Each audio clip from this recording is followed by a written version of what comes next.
அரைகுறையாக ஒரு வேலையை பண்ணாத எப்படி இங்கிலீஷில் சொல்கிறது? வேலையை முடிக்கணும்னு செய்யாத, அரை மனசாக வேலையை பார்க்காத. இப்போ கவனம் இல்லாமல் ஒரு வேலையை செய்யாத, இது எப்படி சொல்லுவோம்? இப்போ கவனம் அப்படிங்கிறதுக்கு இங்கிலீஷில் என்ன? கேர்ஃபுல். கவனம் இல்லை அப்படின்னா கேர்லெஸ். ஏ ஒர்க் ஒரு வேலை, டூ அப்படின்னா செய்கிறது. கவனம் இல்லாமல் ஒரு வேலையை செய்யாத, இது நம்ம சொல்ல போகிறோம். இப்போ டூனா செய்கிறது அப்படின்னு தெரியும், டோன்ட் அப்படின்னா செய்யாத.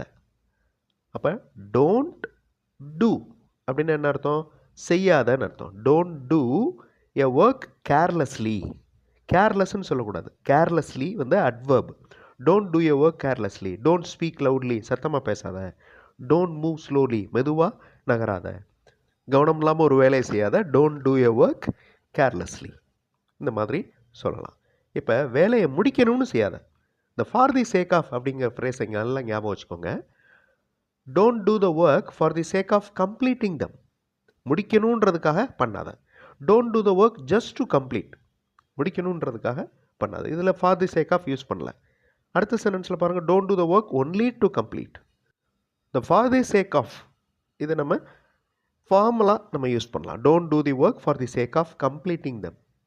வேலையை முடிக்கணும்னு செய்யாத. Don't do the work for the sake of completing them.